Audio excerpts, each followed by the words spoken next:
Você que estava acompanhando o programa Opinião Regional, continue com a gente, porque começa agora o NTV News. Homem é preso após furtar fiação. Brasil investe menos de 1% do PIB em infraestrutura de transportes. E mais. Cresce número de violência contra a mulher em Patos de Minas. Impossibilitada de trabalhar, mulher pede ajuda. Varíola dos macacos acende alerta entre os patenses. A alimentação aliada à atividade física reduz o risco de câncer em até 30%, segundo dados do INCA. Prefeitos recebem prêmio do Sebrae. Percentual de candidaturas de negros em 2022 é o maior das últimas 3 eleições gerais. Vereadores aprovam reajuste de pagamento de agentes de saúde e endemias do município de Presidente Olegário. Este é o NTV News que começa agora.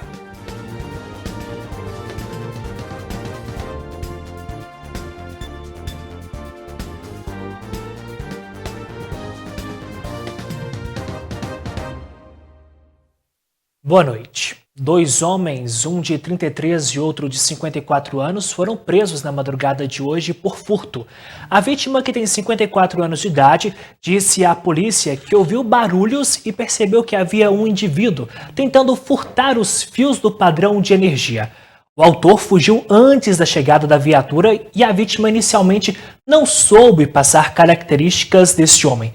Logo depois, a vítima acionou novamente a polícia militar, pois o autor, voltou ao local para furtar os fios, inclusive fiação fotovoltaica. Desta vez, a vítima conseguiu repassar as características do envolvido e foi realizado rastreamentos. O homem foi localizado junto a outro suspeito e os dois estavam ateando fogo nos fios. No local também foram encontrados outros fios. A vítima reconheceu o autor e os 2 homens foram conduzidos à delegacia.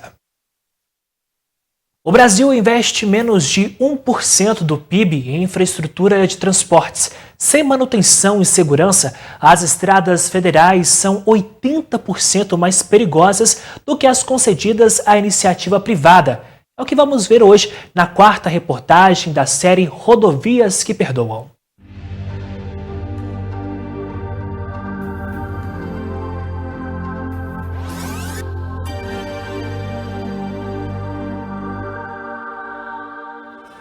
Wagner cumpre essa rotina cada vez que chega e vai para a estrada. Na volta olímpica, o motorista confere itens como pneus, placas de sinalização, extintor de incêndio. O checklist é apenas um dos protocolos de segurança que fazem parte da rotina de 550 motoristas da Transpedrosa, companhia mineira com 500 equipamentos de carga, entre cavalos mecânicos, semi-reboques e trucks. Mais seguro rodando assim no trecho? Sem dúvida, sem dúvida. As coisas que possam acontecer errado, tem as câmeras ali que possam te auxiliar. Desde 2014, a empresa investiu em um robusto sistema de monitoramento com câmeras na área externa e nas cabines. O conjunto identifica a condição do motorista através de inteligência artificial. Piscar de olhos e bocejos são descritos em um relatório online que passa pelo crivo de um analista na sala de operações. Ele recebe informações de como é a rota, descida de serra, qual a velocidade que ele tem que estar descendo, se ele tem um acesso a um anel, ele recebe informação que ele tem que diminuir a velocidade, tudo isso para mitigar e diminuir o número de acidentes. A tecnologia embarcada permite gerenciar em tempo real a velocidade dos veículos, o comportamento do motorista, o comprimento da rota e o estado do volume transportado. A empresa, que trabalha com cargas líquida e seca para multinacionais e líderes de mercado, também se vale do rotograma falado, um dispositivo eletrônico que funciona como um GPS, especializado para empresas desse ramo. Não vemos isto como custo, mas vemos como investimento, porque nós sabemos que isso vai resultar em redução de acidentes com a nossa frota nas estradas. A tecnologia é aliada das empresas para evitar acidentes, salvar vidas e resguardar o esforço da cadeia produtiva. O transporte rodoviário representa cerca de 70% de todo o escoamento de cargas que circulam pelo país. No entanto, as transportadoras enfrentam diariamente os desafios da precariedade das estradas brasileiras. Todos os trechos de rodovias certamente não serão concedidos, porque não há atrativo econômico para isso. Então, é preciso, para esta imensa maioria de rodovias que continuarão sob gestão pública, criar fontes novas, alternativas de recursos para a manutenção de um nível adequado e garantia de um padrão aceitável de segurança viária nessas rodovias.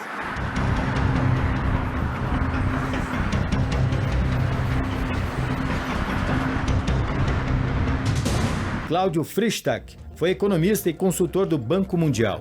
Hoje integra um grupo empresarial dedicado a mobilizar investimentos privados, ampliar a qualidade da regulação e alavancar recursos públicos para a infraestrutura. A frente se debruça agora sobre novas modelagens de concessões de rodovias que estão fora do Programa de Parcerias de Investimentos, o PPI, do governo federal. Talvez trechos menores, inclusive os trechos críticos, talvez devam ser concedidos à parte. Isso pode implicar, por exemplo, que a gente conceda uma rodovia ponto A, ponto B, e uma parte da outorga, ou a outorga, ela serve como investimento para financiar o investimento desses vasos alimentadores, porque isso daí aumenta a viabilidade. Além do Executivo, há frentes importantes aqui no Congresso Nacional para recuperar parte das perdas orçamentárias que afetam diretamente os investimentos em infraestrutura no país. Uma PEC, proposta de emenda à Constituição, determina que 70% dos recursos de outorgas onerosas, uma espécie de compensação financeira de obras e serviços de transportes, sejam reinvestidos no setor. São cerca de 7 bilhões de reais que serão aplicados no próprio setor por ano. Um piso que pode garantir a continuidade dos programas.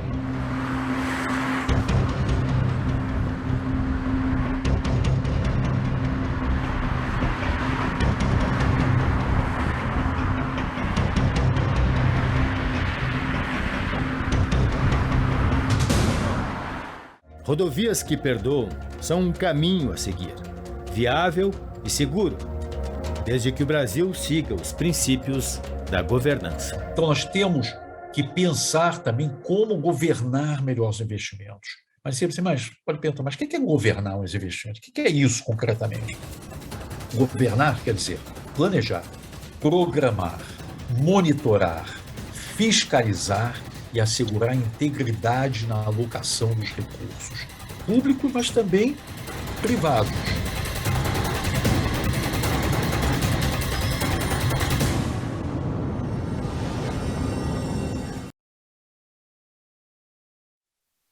Em Patos de Minas, a violência contra a mulher tem crescido. Na comparação do primeiro semestre de 2021 com o mesmo período de 2022, as denúncias aumentaram em quase 30%. Também cresceu a expedição de medidas protetivas, mais de 20%. Os números crescentes de violência contra a mulher revelam uma situação preocupante. Em Patos de Minas, de acordo com a Polícia Civil, entre inquéritos policiais instaurados e autos de prisões expedidos, foram 125 no primeiro semestre de 2021 e 208 no primeiro semestre de 2022. Crescimento de 26%. No município, não houve nenhum caso de feminicídio em 2021. Entretanto, até agosto deste ano, já foram 2 crimes. Os dados em alta revelam também aumento das denúncias de violência contra a mulher. No primeiro semestre de 2022, a Ouvidoria Nacional dos Direitos Humanos, pelo número 180, recebeu 31.398 denúncias e 169.676 violações envolvendo a violência doméstica contra mulheres. Pela Lei Maria da Penha, são 5 tipos de violência contra a mulher. Violência física, que é caracterizada por qualquer conduta que ofenda a integridade ou saúde corporal da mulher. A violência psicológica, que é qualquer conduta que cause dano emocional e diminuição de autoestima, prejudique e perturbe o desenvolvimento da mulher ou vise degradar ou controlar suas ações, comportamentos, crenças e decisões. Há ainda a violência sexual, que é qualquer conduta que constranja a presenciar, a manter ou a participar de relação sexual não desejada, mediante intimidação, ameaça, coação ou uso da força. Há também a violência patrimonial, que é entendida como qualquer conduta que configure retenção, subtração, destruição parcial ou total de seus objetos, instrumentos de trabalho, documentos pessoais, bens, valores e direitos ou recursos econômicos, incluindo os destinados a satisfazer suas necessidades. E, por fim, a violência moral, considerada qualquer conduta que configure calúnia, difamação ou injúria. Em Patos de Minas, os tipos de violência mais denunciados são físicas e psicológicas. A violência psicológica, que é através da ameaça, que é o grande, a maioria dos nossos crimes, seguido da violência física, que a gente também tem um número de violência física grande também. Mas a violência psicológica tem sido a de maior destaque. Uma das ferramentas de proteção à mulher vítima de violência é a medida protetiva. A medida protetiva, ela é uma ordem judicial. A Delegacia de Mulheres é um dos órgãos onde pode a mulher fazer esse pedido de medida protetiva em casos de violência, de ameaça, de perturbação grave, onde ela se sente violada, violentada, ela tem direito. Quando ela está diante de uma violência, de uma situação muito grave, ela pode solicitar a medida protetiva, desde que ela ocorrida no âmbito doméstico ou familiar. É muito claro isso. Outro dia, eu quero uma medida protetiva com um homem que passou na rua. Não.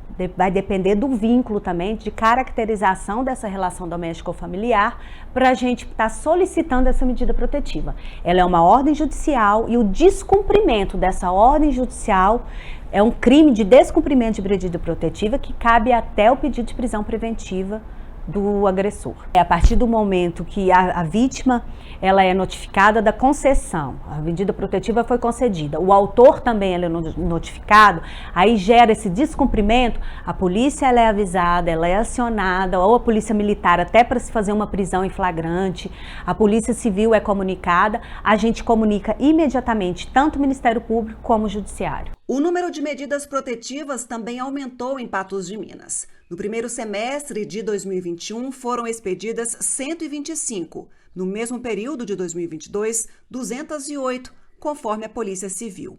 Para solicitar a proteção, basta ir à Delegacia de Atendimento Especializado à Mulher ou acionar a Delegacia Virtual. Ela pode estar comparecendo à Delegacia Especializada de Atendimento à Mulher, ali perto do Parque de Exposição, no primeiro andar, no horário comercial. Ela tem um meio também, que é a Delegacia Virtual, que é um site o site da Polícia Civil do Estado de Minas. Lá tem uma opção, medida protetiva, e ela pode estar fazendo esse pedido desde que ela faça um relato da situação de violência para caracterizar se cabe ou não a medida protetiva, ela informe os dados corretos dela e do autor para que o oficial de justiça ou a gente mesmo possa estar entrando em contato com ele. Então ela tem esses meios também, por enquanto. A nossa ideia é estabelecer outros polos, na cidade mesmo, que ela possa estar solicitando a medida protetiva. Os casos de denúncia de violência contra a mulher também podem ser feitos pela Delegacia Virtual, pelo 180, também pelo 190 da Polícia Militar ou 197 da Polícia Civil. Em Patos de Minas, foi criada uma rede de apoio às vítimas. São oferecidos atendimentos psicológicos em parceria com estudantes de psicologia na própria delegacia e a ideia é que seja construída uma casa de passagem para acolher essas mulheres. Nós fazemos ações preventivas. O ano passado nós fizemos uma ação no Mocambo, que a gente apresentou a rede de justiça restaurativa. Fizemos o acolhimento de mulheres e voluntários para poder ajudar a gente na rede. E a casa de passagem é um sonho que a gente tem e a gente vai concretizar ele, porque às vezes a mulher ela sai de casa, mas ela não tem para onde ir. Então, com essa casa, ela vai ter para onde ir, mesmo que seja por um curto espaço de tempo. Ela vai poder se restabelecer, lá ela vai contar com todo o apoio, vai ser uma casa, ninguém vai saber onde ela vai ser, justamente para o ator não encontrar ela E eu acho que assim, quando nós conseguimos montar essa casa, vai ser uma grande evolução, porque às vezes a mulher ela não sai porque ela não tem para onde ir, ela não tem condição financeira e não tem com quem deixar o filho. E lá na delegacia nós montamos uma sala, a sala de acolhimento, tem a área a área infantil, que quando a mulher está lá dando depoimento, a criança não precisa ficar com ela.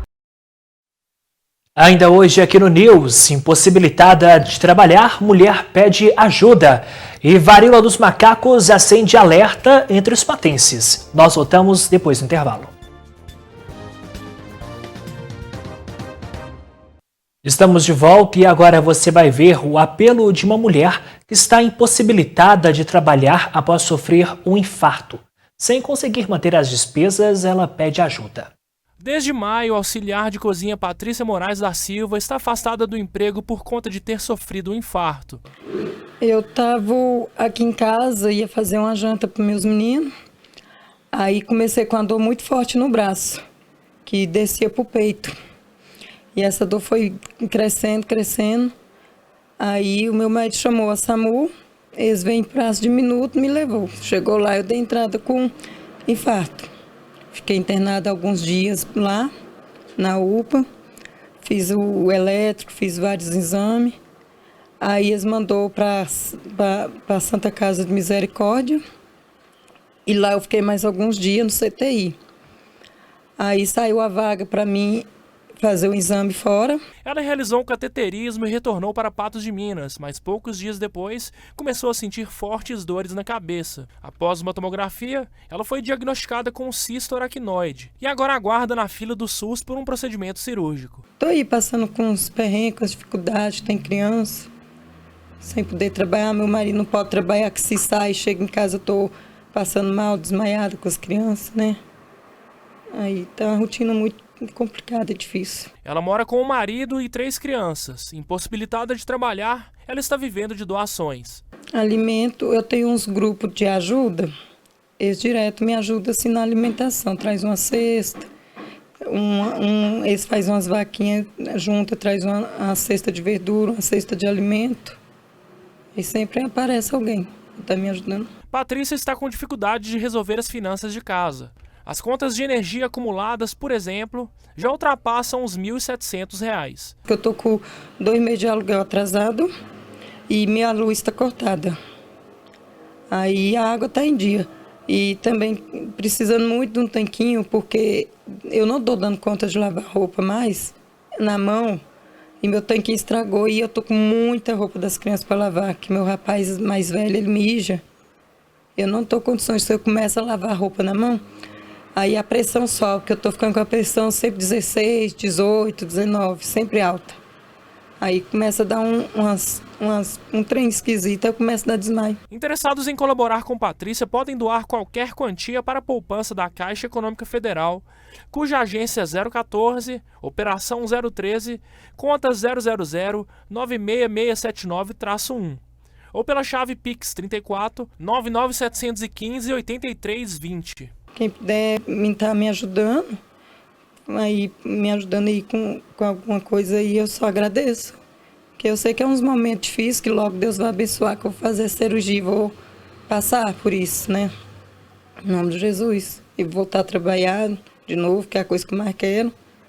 Enquanto isso, eu preciso muito da população estar me ajudando. De alguma forma, porque aqui o modo de aluguel, né, é complicado, o dono precisa, né? A Prefeitura de Belo Horizonte confirmou nesta sexta-feira o primeiro caso de varíola dos macacos em um idoso. O paciente tem 61 anos de idade. No estado, até o momento, há também um caso confirmado do sexo feminino, uma mulher de 26 anos, puérpera, que está em monitoramento domiciliar. No dia 4 de agosto de 2022, foi confirmado o primeiro caso de varíola dos macacos no Brasil. Mas já faz cerca de 3 meses que a doença passou a ser assunto e deixou vários países do mundo em alerta. Apesar de muito se falar sobre a varíola dos macacos, muitas pessoas ainda não sabem como ela é transmitida, quais são os seus sintomas e nem mesmo quando ela surgiu. A gente fica preocupado de não ser igual a Covid-19, né? É muito perigoso, né? Por isso que eu ainda uso máscara até hoje. causa um pouco de preocupação, mas a gente tomando os devidos cuidados, eu acho que tudo é possível ser controlado. É preferível prevenir do que remediar. Causa muito medo e assim, acho que a gente tem que estar se resguardando, né? E tomando os devidos cuidados. Tem muita coisa para ser estudada ainda, muita coisa para aprender, né? A doutora Sandra Gomes de Barros, infectologista e professora do curso de Medicina da Universidade Santo Amaro, a Unisa, explica sobre o que é a doença e como ela surgiu. Essa doença ela é conhecida desde a década de 50, dos anos 50. Na época houve uma contaminação de macacos em laboratórios. Esses macacos foram infectados e daí surgiu a problemática. Ficou restrita na África e agora a gente está tendo aí uma disseminação desse vírus para vários países, inclusive o Brasil. De acordo com a Organização Mundial de Saúde, OMS, a varíola dos macacos já se espalhou por 92 países, provocando 35 mil diagnósticos e 12 mortes. No Brasil, já são mais de 3.300 casos confirmados e mais de 4.000 suspeitos. Essa doença entre nós sendo transmitida através do contato sexual e através da via respiratória. Os sintomas dessa doença são basicamente febre, calafrios, dores no corpo, e a partir do 3º dia desses sintomas, a gente já começa a ver erupções na pele, né, surgimento de manchas na pele, em vários estágios, né? Os infectados pelo vírus precisam ficar isolados por 21 dias para evitar a contaminação de outras pessoas. Mas mesmo com essas medidas, a varíola dos macacos está se espalhando rapidamente. A gente está tendo agora o surgimento ou até o ressurgimento de vários vírus que estavam sob controle, digamos assim. Isso se deve a uma série de fatores, né? A falta aí de uma política de saúde pública, a desinformação da população, né? Nós temos aí um movimento anti-vacinas, tem muitas pessoas que não acreditam nas vacinas e a vacina é a única forma de prevenção. As medidas de proteção contra o vírus são fundamentais neste momento. As pessoas precisam de informação para se protegerem. Então, o uso de máscaras em ambientes fechados, cobrindo boca e nariz, mantendo sempre a higienização das mãos, já que é uma doença de contato, né? Informação é primordial, não é mesmo? Bom, depois do intervalo você vai ver que a alimentação aliada à atividade física reduz o risco de câncer em até 30%, segundo os dados do INCA. E a atleta patense vai disputar ultramaratona de quase 90 quilômetros de corrida na África do Sul. O News volta depois do intervalo.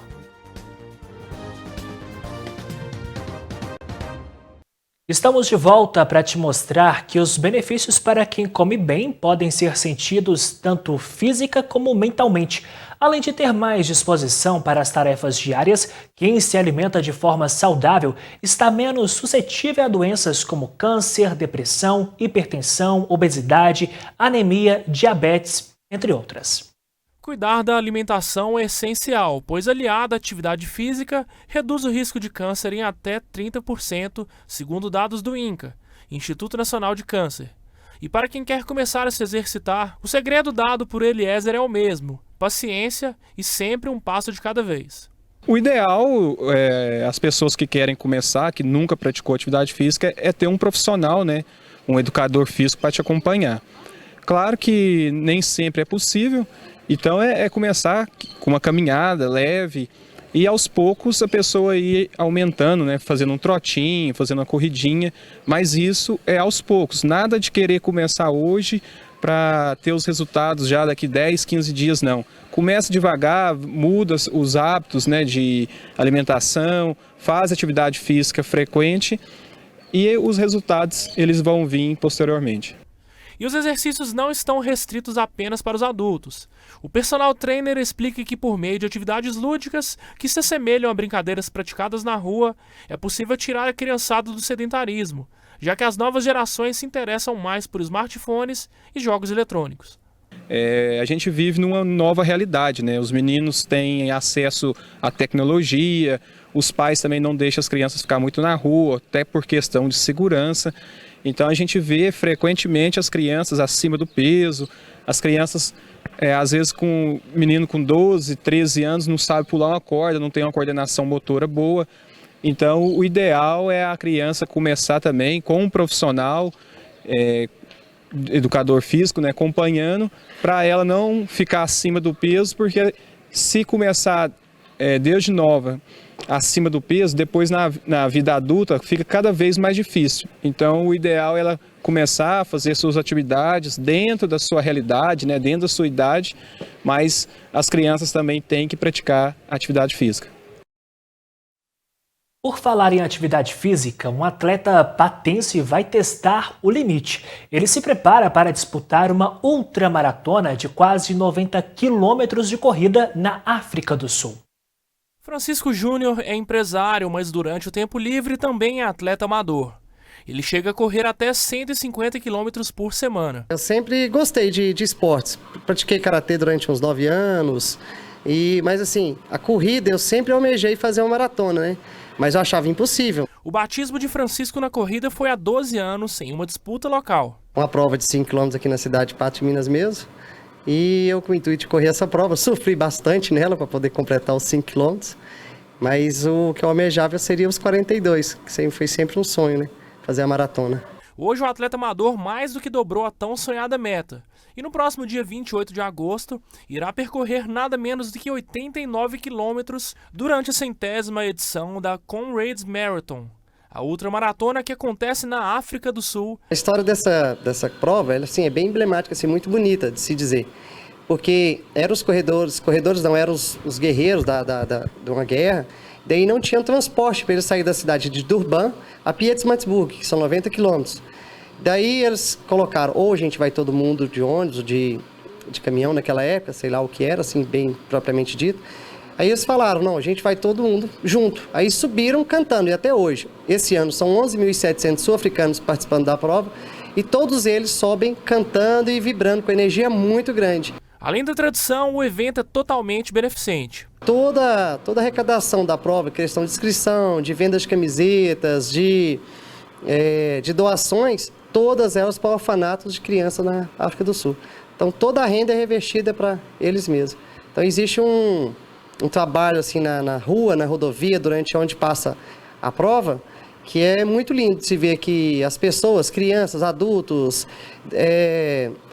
representantes de prefeituras, cidades, tudo empenhado em poder agradecer as pessoas que estão participando da prova. Francisco é conhecido como Chico Doido, apelido que surgiu durante a maratona Uphill, que acontece em Serra do Rio Castro, em Santa Catarina. Essa prova sempre foi um sonho. Eu, como meu treinador Fábio Zanoli, na época ele falou para mim que era complicada essa prova, era difícil essa prova. E daí eu peguei e falei que para mim mesmo que eu iria para essa prova, né? Daí veio o apelido de Chico Doido, quando eu consegui o índice para essa prova e consegui ir para a prova.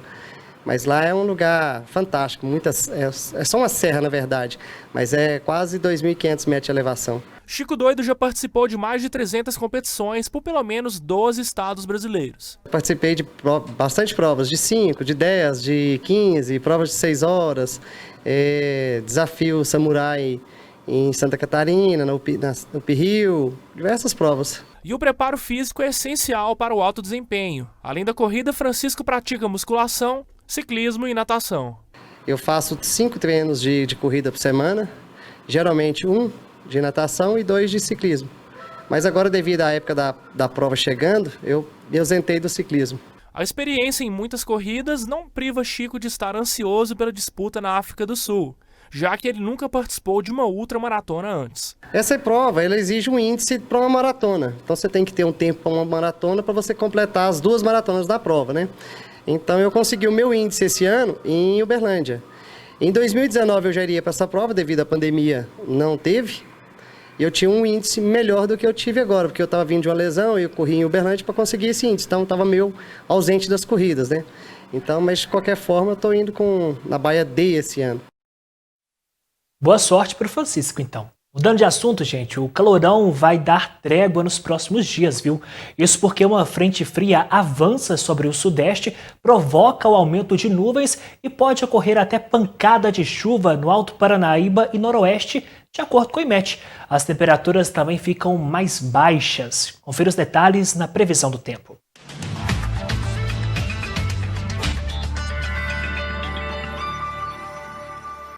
Óticas New Color. 35 anos de tradição e qualidade em Patos de Minas. Em Patos de Minas, as temperaturas variam entre 12 e 27 graus no sábado. No domingo, a máxima prevista é de 27 graus. Em Vazante, no sábado, mínima de 14 e máxima de 28. E no domingo, a mínima deve registrar 14 graus. Em São Gotardo, no sábado e domingo, mínima de 11 e máxima de 23 graus. Em Lagoa Formosa, a máxima prevista para o sábado e domingo é de 24 graus, com mínima devendo registrar 13 no sábado e 12 no domingo. E em Lagamar, a previsão é de mínima de 14 graus e máxima de 28 no sábado. No domingo, variam de 13 a 28.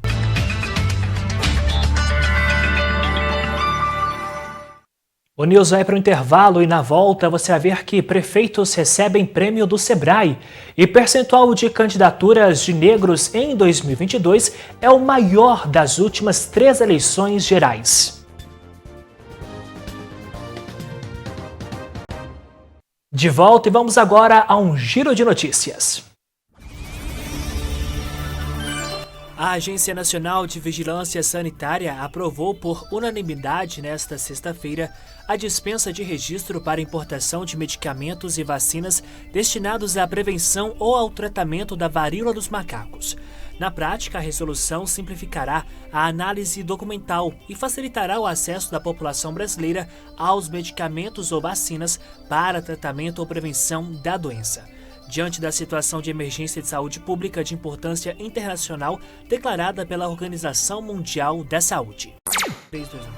O Tribunal Superior Eleitoral decidiu tornar prioritariamente à distância o treinamento dos mesários convocados para trabalhar nas eleições 2022, consolidando mudanças que implementadas no pleito de 2020 em razão da pandemia. A regra agora, por exemplo, é o treinamento ocorrer preferencialmente por meio de um aplicativo de celular desenvolvido pela Justiça Eleitoral. Amanhã é o dia D de vacinação contra a poliomielite e de multivacinação para a atualização da cardenita. A imunização contra a polio é destinada aos menores de 5 anos. Para a atualização das vacinas de rotina, a multivacinação, o público-alvo inclui os menores de 15 anos. E acontece neste domingo a primeira etapa do processo seletivo vestibular da Universidade Federal de Uberlândia. Em Patos de Minas, as provas vão ser aplicadas nos blocos F e G do Unipam. A entrada dos candidatos deverá ser realizada pelo portão lateral, na Rua de Acuí, ao lado dos ginásios poliesportivos. O portão será aberto ao 12h15 e fechado a 1h da tarde. A avaliação contará com 88 questões objetivas. O gabarito definitivo será divulgado no dia 13 de setembro. Prefeitos e representantes do Consórcio Público Intermunicipal de Desenvolvimento Sustentável do Alto Paranaíba receberam na manhã desta sexta-feira, em Presidente Olegário, troféus do 10º Prêmio Sebrae Prefeito Empreendedor. Ao todo, 12 prefeituras da região do Alto Paranaíba e Triângulo Mineiro receberam a premiação. A premiação é um reconhecimento aos esforços do CISPAR e dos municípios consorciados para a estruturação do serviço de inspeção de produtos de origem animal, que tem auxiliado as prefeituras na fiscalização e certificação de produtos como queijo, carnes, embutidos e mel. A aprovação pelo Ministério da Agricultura da equivalência do serviço de inspeção do consórcio por meio do selo CISB permite que os pequenos negócios realizem a venda de seus produtos no plano nacional, gerando crescimento econômico das indústrias registradas, além de garantir a segurança alimentar na mesa dos consumidores. Especificamente esse ano a gente teve pela primeira vez a categoria governança, que envolve não a premiação de um município em si, mas de um trabalho coletivo. E o trabalho do CISPAR, o consórcio do Alto Paranaíba, ele foi reconhecido.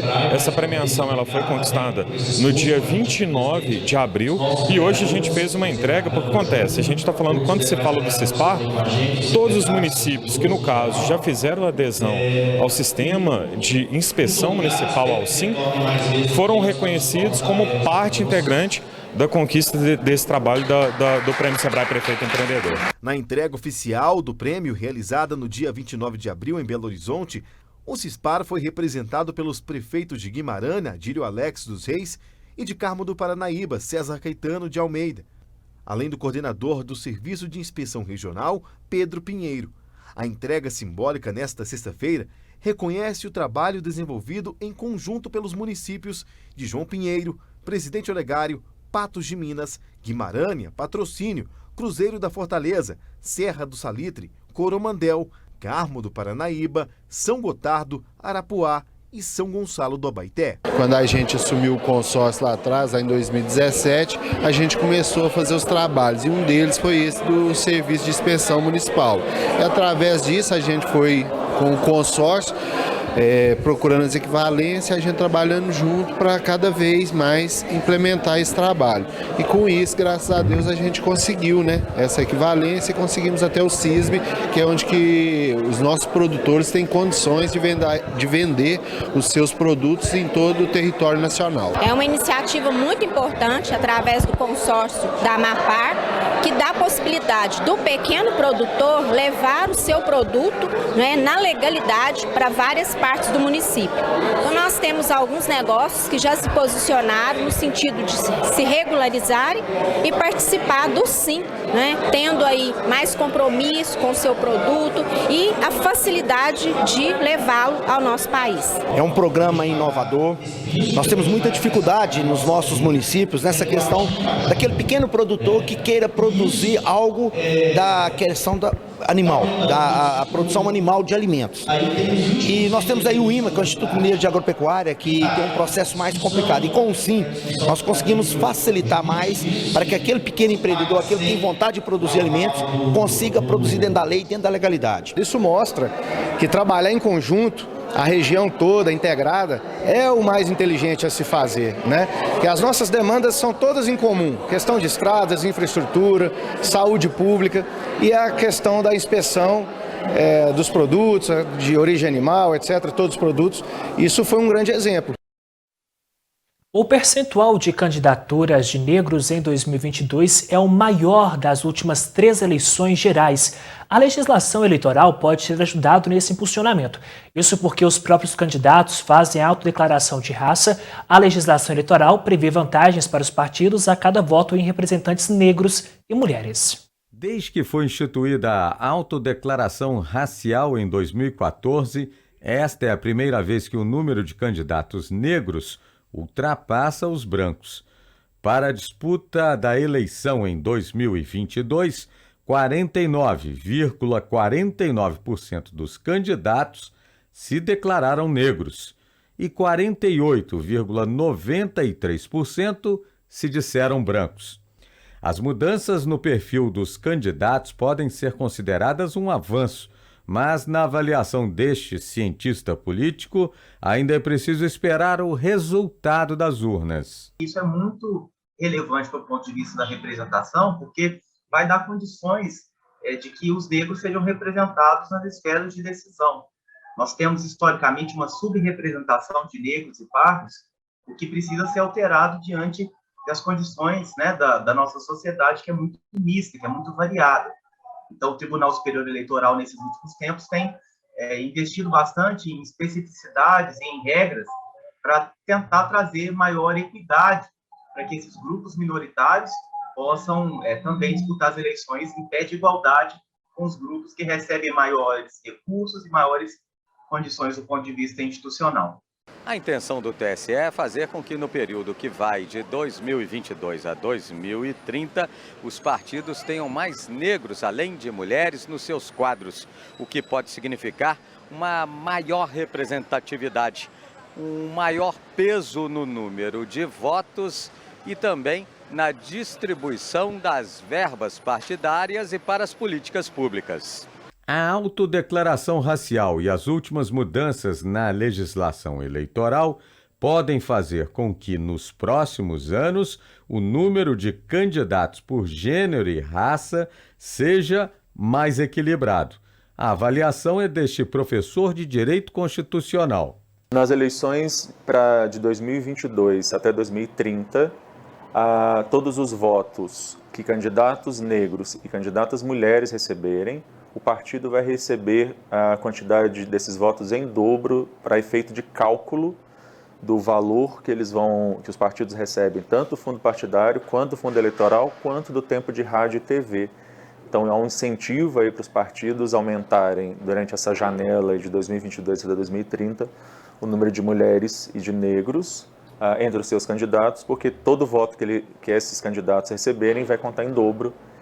E a questão do fundo eleitoral e do fundo partidário, principalmente, é algo que conta muito nas eleições futuras, né? Mas essas mudanças, na opinião dos especialistas, também ainda podem gerar muita polêmica. O TSE tem falado que ele vai monitorar casos de fraude, então podem ser feitas denúncias de fraude se os partidos burlarem a regra e colocarem um candidato claramente branco como negro, que o TSE vai punir esse partido que fizer isso. A punição, na verdade, seria dirigida não exatamente ao candidato, mas ao partido. É necessário que a gente acompanhe os resultados das urnas, né, para verificar se, de fato, essa representatividade do ponto de vista do registro de candidaturas, ele se solidificará também em relação à representação política, né, tanto nas casas legislativas, e aí a gente fala das casas estaduais e também na Câmara de Deputados, no nível federal, e também no Poder Executivo. Dando continuidade às séries de entrevistas com deputados estaduais de Patos de Minas, hoje vamos conhecer a candidata Ludmila Falcão. Ludmila Fonseca Falcão tem 33 anos. Natural de Patos de Minas, é casada com o prefeito do município, Luiz Eduardo Falcão, com quem tem 2 filhos, sendo um de 6 e outro de 7 anos. A primeira-dama conta que resolveu entrar na política por influência do marido e por um clamor social. Eu nunca pensei em concorrer a um pleito político. Mas a partir do momento que o Falcão se tornou prefeito de Patos de Minas e eu, consequentemente, primeira-dama, eu comecei a ver uma realidade muito diferente da minha. Na verdade, eu venho de uma família muito simples, minha mãe é dona de casa, meu pai é policial militar, mas é uma realidade que precisa mesmo de uma atenção, as pessoas precisam que tenha um olhar social para essas pessoas, e foi assim que eu fiz enquanto primeira-dama. Ao lado do marido, Ludmila desenvolveu projetos no âmbito do desenvolvimento social, buscando auxiliar famílias carentes à margem do risco social. Um candidato, a primeira coisa que ele tem que ter para ser candidato, ele tem que ter sensibilidade às causas sociais e ser sensível à população. E eu desenvolvi 7 projetos, vamos lá. Primeiro afeto, absorvendo afeto, olhar pela educação, renascer natalino, viva Patos, Patos Solidária e a campanha do agasalho. Foram esses 7 projetos que, graças a Deus, que não são meus. Eu posso ter dado início a eles, mas quem sou eu, quem é Ludmila, sem a ajuda de toda a população, sem o terceiro setor, sem a iniciativa particular que me ajudou a desenvolver esses projetos. Inclusive, eu agradeço muito a todos que sempre abraçaram de coração esses grandes projetos. Para ser eleita pelo Podemos, Ludmila precisa de pouco mais de 30 mil votos. Para isso, a candidata conta que tem trabalhado duro através de visitas que buscam ouvir os anseios da população. Todos os dias eu acordo e agradeço a Deus por estar fazendo parte dessa campanha.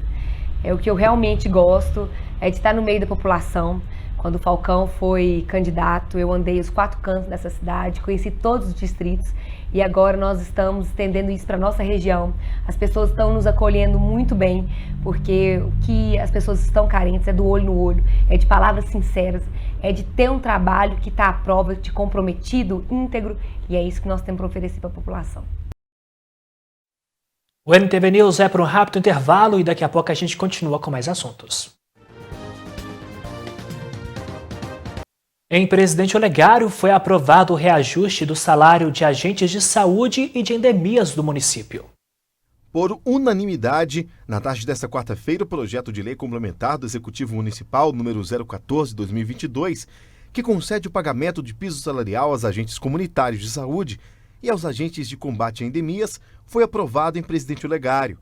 A emenda constitucional número 120/2022, enviada pelo Executivo, estabelece que o piso salarial desses profissionais não pode ser inferior a 2 salários mínimos. No entanto, a mesma emenda condicionou o pagamento do piso aos repasses que serão realizados pela União, a título de pagamento dos vencimentos dos agentes. Sendo assim, foi necessária a aprovação do projeto para adequar a legislação municipal à norma constitucional, possibilitando que o pagamento do piso seja realizado tão logo a União faça a transferência dos recursos. Aqui no município a gente só regulamentou essa emenda constitucional através de uma lei própria, no qual intitula, o piso salarial deles de 2 salários mínimos, que antes era de R$ 1.550, regulamentando em 2 salários mínimos. As despesas dos pagamentos dos servidores serão custeadas pela União a título de dotação orçamentária própria, suplementadas se necessárias. A partir de agora, agentes comunitários de saúde e agentes de combate a endemias em Presidente Olegário receberão 2 salários mínimos, um valor de R$ 2.424. A lei já entrou em vigor no município. Para os vereadores, os profissionais de saúde merecem receber aumento salarial, já que o serviço dos profissionais de saúde é essencial para o município. Nós fizemos aí 9 visitas, 3 distritos e 6 comunidades. Você vê aí que o pessoal entra no lote, tem muito material aí com sujeira e eles vão lá, pegam tudo, mas tudo trabalhando com os equipamentos. Quando falo de pessoas que cuidam da saúde, eu acho que sim, tinha que ser sido implantado aqui há muitos anos atrás. Mas agora temos a felicidade de botar esse projeto. E com certeza vai dar tudo certo. Na próxima reunião da Câmara, em Presidente Olegário, parlamentares devem ouvir outro pedido dos profissionais, que seria o pagamento de insalubridade aos agentes de saúde. No dia da aprovação do projeto de lei na Câmara, foi questionado com o prefeito, ele está regulamentando, fazendo o estudo do impacto financeiro para estar encaminhando à Câmara o projeto regulamentando a insalubridade dos profissionais agentes comunitários de saúde. Até o momento eles não estão recebendo, somente os de combate às endemias, que já recebem o teto mínimo de 20% de insalubridade. Já a classe de enfermeiros, que recebem o reajuste apenas em janeiro do ano que vem, pressionam o poder municipal para que o reajuste já possa começar a ser pago. A gente precisa do projeto de lei para regulamentar o piso da enfermagem, o Executivo encaminhar esse projeto para a Câmara Municipal para a gente estar regulamentando o salário no município. Os profissionais todos estão movimentando, a gente já está elaborando um requerimento, uma indicação para encaminhar ao excelentíssimo prefeito, juntamente com uma solicitação de todos os profissionais, tanto os enfermeiros, técnicos e auxiliares do município, para a gente ter essa união e tentar o envio desse projeto de lei à nossa casa para ter esse reconhecimento destes profissionais. Em Patos de Minas, o prefeito afirma não saber como pagará o novo piso salarial aos enfermeiros. Sancionada em 4 de agosto pela Presidência da República, a Lei 14.434 de 2022 garante o piso nacional salarial para enfermeiros, técnicos e auxiliares de enfermagem e parteiras. A partir de agora, enfermeiros devem receber no mínimo R$ 4.750. Já os técnicos recebem 70% deste valor, R$ 3.325.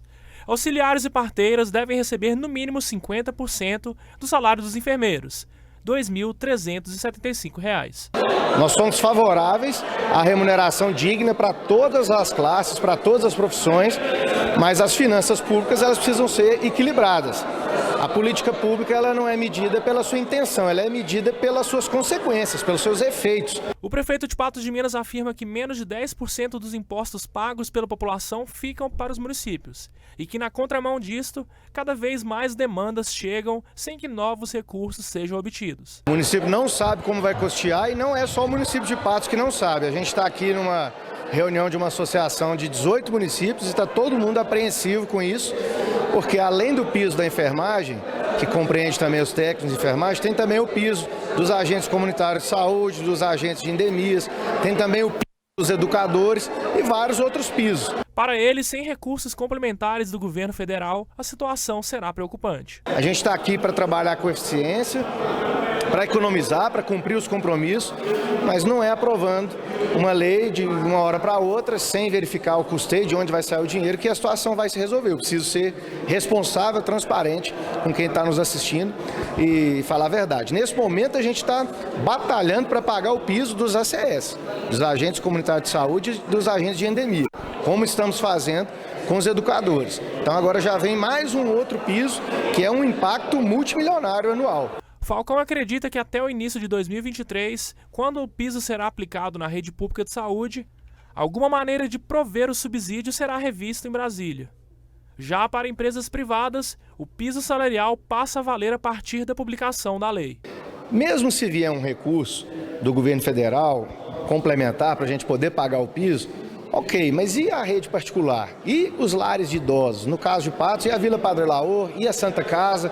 Da onde eles vão tirar tanto recurso para custear isso? O impacto é imenso. Por exemplo, a Vila Padre Laor, eu tenho certeza, já tem as contas apertadas todo mês. Para poder fechar a conta não é fácil. Então, colapso não imagino, mas vai dificultar demais, né? E aí a prefeitura, de repente, não vai ter condições, às vezes, de fazer um investimento, outro investimento que está pensando, não vai ter recurso para poder fazer obra de infraestrutura, porque vai ter que investir tudo na questão do custeio do pessoal, na questão dos servidores. O NTV News de hoje vai ficando por aqui. Muito obrigado pela sua companhia. Nova edição amanhã às 7 horas da noite, mas eu e você voltamos a nos encontrar na segunda-feira. Boa noite. Fica com Deus.